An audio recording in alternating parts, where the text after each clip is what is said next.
আমি এসব কি শুনতেছি সিডনি ভাই? তো তুই কি শুনতেছিস তা আমি কিরম করে পাবো? তুমি নাকি পামেলারে ভালোবাসো? আজগবির কথা কেটা কইছে রে? মোটেও আজগুবি কথা না। নির্জন প্রকৃতির সিনসিনারির মধ্যে পামেলা যে তোমার জড়ায় ধরিছে, সেটা কি তুমি অস্বীকার করতে পারবা? আচ্ছা, এই ঘটনা কবে ঘটেছে রে? ও মা, এখন কিছুই বুঝতে পারতেছো না তাই না?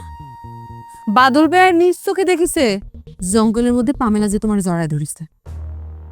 আচ্ছা, একটা মানুষ আর একটা মানুষের নানান কারণে জড়ায় ধরতে পারে, জড়ায় ধরলেই কি সেটা প্রেমের জড়ানো হয় রে? একটা মানুষ একটা মানুষকে নানান কারণে জড়ায় ধরতে পারে, সেটা ঠিক আছে, মানলাম।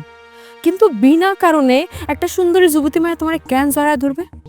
তোর আর আমার মধ্যে তো মেলা মিল, আমারও তো একই প্রশ্ন রে। কোনো কারণ ছাড়া পামেলা আমার জড়ায় ধরতে যাবে কিসের জন্য? দেখো সিডনি ভাই, আমার সাথে কলাম একটু মস্করা করবে না, এটা মস্করা করার বিষয় না। আচ্ছা, পামেলা আমারে কিসের জন্য জড়ায় ধরিছে সেটা আমি কিরম করি বাবু? আমি তো পামেলার জড়ায় ধরিনি, ও ধরিছে। তাহলে জানতে হলে তোর কাছে যেতে হবে, জিজ্ঞেস করতে হবে, ও বলে দেবে। তুমি পামেলার সাথে প্রেম করবা না কি করবা সেটা তো আমার দেখার বিষয় না, তাতে আমার কিছু যায় আসেও না। তো আমি পামেলার কাছে জিজ্ঞেস করতে কেন যাবো? না, সেটাও ঠিক। একটা কথা তোমার নিয়ে শুনেছি, সেটা শিওর হওয়ার জন্য তোমার জিজ্ঞেস করতে আসলাম। এছাড়া এই বিষয়ে আমার কোনো ইন্টারেস্টও নেই। না, এটা তোর খুব ভালো একটা গুণ, আলতু ফালতু বিষয়ে ইন্টারেস্ট না থাকাই ভালো আমার মনে।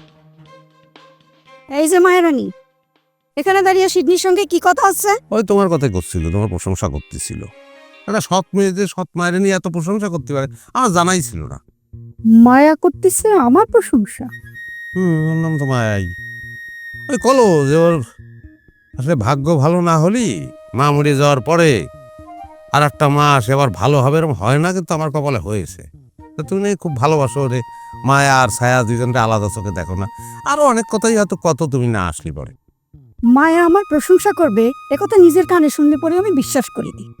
এখন যেটা সত্যি কথা সেটা আমি তোমার কলা, আমি বিশ্বাস করা না করা সেটা তোমার কথা।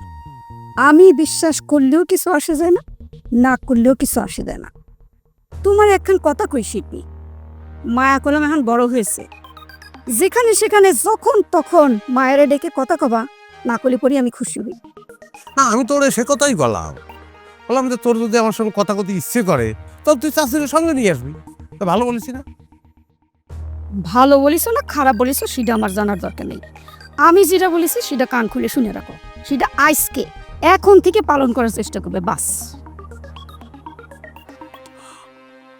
এই একটা মানুষ আমার জীবনটারে দোজক বানায় দিল, আর দ্বিতীয় মানুষটা হইলা তুমি।